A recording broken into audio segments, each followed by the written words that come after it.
नमस्कार दोस्तों, scary files में आशीष के साथ आप सभी लोगों का फिर से स्वागत है। एक और खौफनाक और दिल को दहला देने वाले एपिसोड में। दोस्तों, मैं आशीष कुमार आप सभी लोगों के सामने एक ऐसे गांव की कहानी लेकर प्रस्तुत हो चुका हूं जो कि शापित गांव था और उस गांव में इतनी क्रूरता भर चुकी थी कि वहां के रहने वाले लोग किसी की भी मदद नहीं किया करते थे, बस अपने काम से मतलब रखा करते थे। और वो इतने ज़्यादा अमीर थे फिर भी किसी के लिए एक पैसा भी खर्च नहीं करते थे, न ही किसी को दान देना, न ही किसी से कुछ कहना। तो दोस्तों, ये थी कहानी की मेन विजिट। अब बातों बातों में कहानी को शुरू करते हैं। तब तक आप अपने कानों में ईयरफोन लगा लें और शुरू हो जाइए आशीष के साथ। नमस्कार दोस्तों, मैं बात कर रहा हूँ एक ऐसे गांव की जहाँ के लोगों में क्रूरता भरी पड़ी थी, जो कि काफ़ी अमीर होने के बावजूद भी किसी की मदद नहीं किया करते थे, बस अपने काम से मतलब रखा करते थे। और उस गांव का नाम दोस्तों गोपीनगर गांव था, जो कि मतलब काफ़ी अच्छा गांव था, लेकिन वहाँ के रहने वाले लोग जो कि बिल्कुल भी अच्छे नहीं थे। वो ना ही किसी की मदद किया करते थे, बस अपने काम से मतलब अपने काम पर जाना, वापिस आ जाना, बस अपना काम ही उनके लिए सब कुछ था।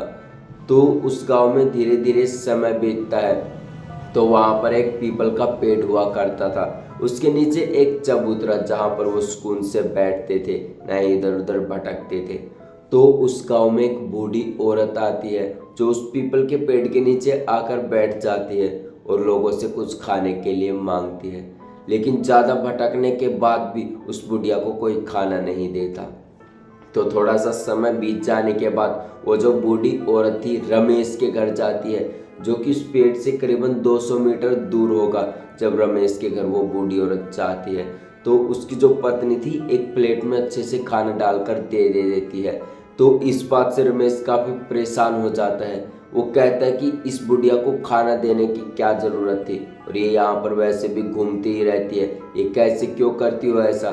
तो जो रमेश की पत्नी थी वो कहती है कि ये बेकार खाना हो चुका था, जो कि रात का था, और इसमें बांस भी आ रही थी, यानी बदबू भी हो चुकी थी, तो इसीलिए मैंने ये खाना इस बुढ़िया को दे दिया। तो ये बात जब रमेश को पता चली तो कहता है कि ठीक है, आगे से ध्यान रखना। तो वो जो बूढ़ी औरत थी उस खाने को लेकर उसी पीपल के पेड़ के नीचे चले जाती है जहाँ पर चबूतरा बना हुआ था। उस चबूतरे पर जाकर वो बुढ़िया औरत बैठती है और उस खाने को खाने लगती है। जब वो उसे खाने लगती है तो उसमें अजीब ही बदबू आ रही थी, जिसे देखकर यानी जिसे सूंघकर वो बुढ़िया काफ़ी निराश हुई और उस खाने को वहीं पर फेंक दिया। और उस बुढ़िया औरत ने मन ही मन रमेश की पत्नी को बहुत सारी गालियाँ दी, और वो बुढ़िया भूत से तड़प रही थी। 2 से 3 दिन हो चुके थे, उस बुढ़िया ने कुछ भी नहीं खाया था। आगे के जो 3 दिन बीते, बुढ़िया बुरी तरह से परेशान हो चुकी थी। उन्हें कुछ भी समझ नहीं आया कि वो क्या करे। तो ऐसे ही जब भी बुढ़िया वो किसी के घर में खाना मांगने जाती तो वहाँ पर कोई भी लोग उन्हें कुछ भी नहीं देते थे, उन्हें खाली हाथ वापस लौटना पड़ता था। उस बुढ़िया को गांव में आए हुए 7 से 8 ही दिन हुए थे, कोई भी उसकी किसी तरह से मदद नहीं करता था। इस चीज़ से गांव वाले काफ़ी छक मारते थे, यानी कि कौन है ये, क्यों यहाँ पर आ गई, ऐसे गांव वालों के सबक थे। और वो जो बूढ़ी औरत थी उसे खाने के लिए कुछ भी नहीं मिलता था। 7 से 8 दिन बीत जाते हैं, फिर ऐसे ही समय गुजरता है। एक समय पर बुढ़िया एक घर में खाने के लिए तेज चली जाती है। तो उस घर में कुछ ऐसा होता है, वो जो औरत थी वो जो बुढ़िया को खाना देती है उस खाने में जहर मिला देती है। और वो बुढ़िया जब उस खाने को खाती है बाहर चबूतरे पे आकर पेड़ के नीचे बैठकर, तो उसकी वहीं पर जहर खाने से डेथ हो जाती है। और इस चीज़ से पूरी तरह से मतलब मुंह से झाग निकल आता है और उसकी मतलब वो मरी जाती है एक प्रकार से। जब ये खबर गांव में पहुंचती है यानी फैलती है तो बहुत ही बुरा लगता है गांव वालों को। और जो ग्रामीण है यानी जो वहाँ का सरपंच था, ग्रामीण के लोग थे, वो कहते थे कि इस बुढ़िया को यहाँ से भगाओ, ये हमारा जीवन हराम कर रही है, ना ही हमें जीने देती ना ही हमें कुछ खाने देती। उनका पहले से सरपंच और ग्रामीणों के लोगों के जो विकास का कारण था सब कुछ सरपंच के सामने रख दिया था कि यार यहाँ से जल्दी से निकालो, ये बहुत तंग कर रही है। और उस बुढ़िया की डेथ होने के कारण सरपंच भी काफ़ी निराश हुआ कि यार 2 रोटी, इतना अमीर हो जाते हैं लोग और 2 रोटी देने में इतना सोच रहे हैं। तो सरपंच ने भी इस बात का तना पूरे गांव वालों को दिया। लेकिन दोस्तों, जब आपको पता है चिड़िया चुग जाए खेत तो क्या होता है, तो उस बुढ़िया की डेथ होने के बाद तो जो उसकी बॉडी थी वही उस गांव में दफना दिया था। उस गांव में बॉडी को दफनाने के बाद करीबन 2 महीने के बाद उस बुढ़िया की जो आत्मा है, रूह, वो जिंदा हो गई थी। और गांव वालों के मन में अलग अलग आशंकाएं हो रही थी। गांव वाले काफ़ी डरने लगे थे कि ये बुढ़िया जिंदा कैसे हो सकती है। यानी कि रात के समय में कोई भी जब 10 बजे के बाद घर से बाहर निकलता, उस पेड़ के आसपास या घर से बाहर कहीं पर भी दिखता, उसको रात को वो बुढ़िया दिखती थी और वो उसी के साथ पड़ जाती थी। धीरे धीरे गांव में कुछ ऐसा होने लगा कि धीरे धीरे गांव के लोग गायब होने लगे थे। करीबन 1.5 महीने के बाद उस गांव में अगले 10 दिन में 10 लोग गायब हो चुके थे और गांव में डर का माहौल फैल गया था। यानी कि एक जिंदा व्यक्ति वहां से भाग गया और वहां पर आ गया अपने घर में। उसने बताया कि ऐसे ऐसे वो बुढ़िया जो अपना बदला ले रही है, जिस तरह से हमने उन्हें तड़पाया है, जिस तरह हमने उसे तड़पाया है, जो कि बुरी तरह से ना ही खाना दिया ना ही पीने को पानी दिया, जिसकी डेथ हुई थी पानी और ना खाने के कारण। उस बुढ़िया को दोस्तों मैं आपको बता दूं, एक बूंद पानी भी नहीं दिया था गाँव वालों ने, जिसके कारण उस बुढ़िया की डेथ हुई थी। जब वो बंदा जो जिंदा बचा था वापिस अपने घर आकर सभी को ये जब बताता है तो सभी लोग चौंक उठते हैं। वो सोचते हैं कि कोई ना कोई सॉल्यूशन तो निकालना पड़ेगा, नहीं तो पूरा गांव धीरे धीरे ऐसे ही मर जाएगा या फिर खाली करना पड़ेगा। इस चीज़ से जो ग्रामीण लोग थे, जो सरपंच थे, वो काफ़ी ज़्यादा परेशान हो गए थे। उन्होंने ग्रामीण लोगों को इकट्ठा किया दिन के समय में और बताया कि हमने पहले ही कहा था कि ये चीज़ क्यों करी। हमने जब कहा था कि 2 रोटी देने में कोई हर्ज नहीं है, ना ही पानी पिलाने में। तो ग्रामीण वाले जितने भी लोग थे सभी लोग माफ़ी मांगते हैं कि हमें माफ़ करना, आगे से कभी ऐसा नहीं होगा। तो सरपंच कहता है आगे से क्या नहीं होगा, अब तो जो हो रहा है इसका परिणाम कौन भुगतेगा, गाँव भी छोड़ना पड़ सकता है इसके चलते।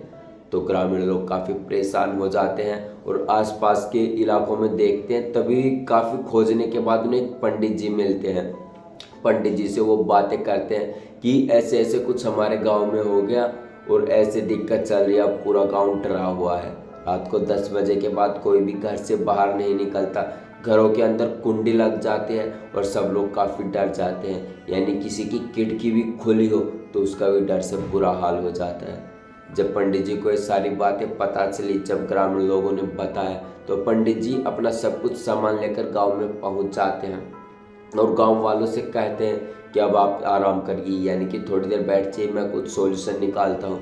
रात के करीबन 11:30 बजे के आसपास पंडित जी अपना चौकरा बनाते हैं और उसमें अपना ज़रूरत का सामान रखते हैं, जो भी जिस चीज़ की ज़रूरत थी, और अपना मंत्र जाप जो भी करना था सब कुछ जाप चुप जो भी करते हैं।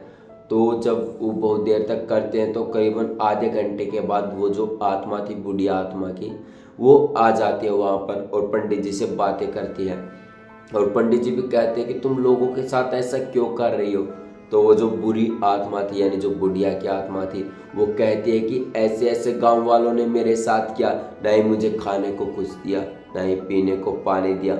मैं बुरी तरह से प्यास से तड़पती रही, लेकिन किसी ने एक बूंद भी मुझे पानी का नहीं दिया, जिसके कारण मैं तड़प तड़प कर वहीं जहर में खाना मिलाने के कारण मर गई और मैं ऐसे ही तड़प तड़प कर मेरी जिंदा लाश बन गई थी।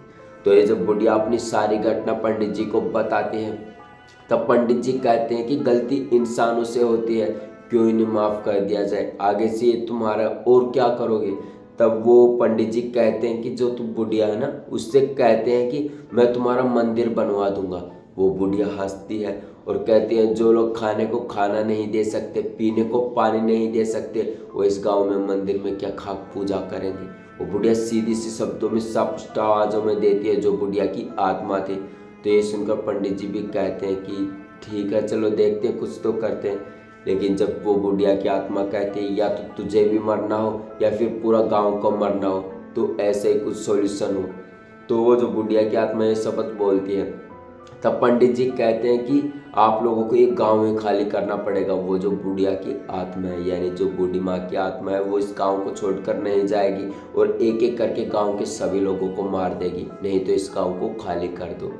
ये सुनकर गांव वाले काफ़ी परेशान हो जाते हैं क्योंकि वो एक ऐसा गोपीनगर गांव दोस्तों जो काफ़ी अमीर था, जिन्होंने अपनी ज़मीनें बढ़ा रखी थी, बहुत मेहनत करते थे, लेकिन अमीर ज़्यादा होने के कारण घमंड आ चुका था, करूरता आ चुकी थी, जिसके कारण ये सब कुछ उन्हें झेलना पड़ रहा था।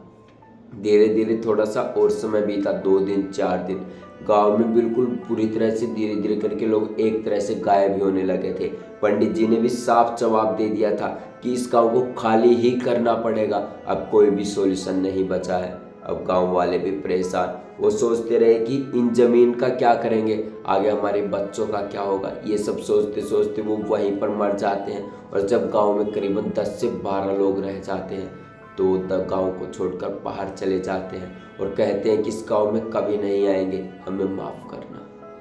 तो पंडित जी की बात मतलब अगले 1 डेढ़ महीने में ही काफ़ी लोग मर चुके थे वहाँ पर। थोड़ा सा भी खुला गेट का थोड़ा सा सिरा भी खुला या फिर खिड़की भी थोड़ी सी खुली हो तो बूढ़ी माँ की आत्मा वहाँ पर प्रवेश कर जाती थी और पूरी फैमिली को मार डालती थी। तो ऐसी क्रूरता के कारण पूरे गांव का नाश हो चुका था। तो पूरी तरह से लोग परेशान थे और 10-12 लोग गांव को छोड़कर जा चुके थे और बाकी वहीं पर अपनी लालच के कारण तड़प तड़प कर मर गए थे। तो दोस्तों ये थी आज की कहानी जो मैंने विजिट करी है। तो कमेंट सेशन में ज़रूर बताएं कि आपको ये कहानी कैसी लगी और ऐसी ही कहानियाँ सुनने के लिए चैनल को सब्सक्राइब कर लें। तब तक के लिए जय हिंद दोस्तों, मिलते हैं अगले शनिवार को फिर से एक और खौफनाक और दिल को दहला देने वाले एपिसोड को लेकर।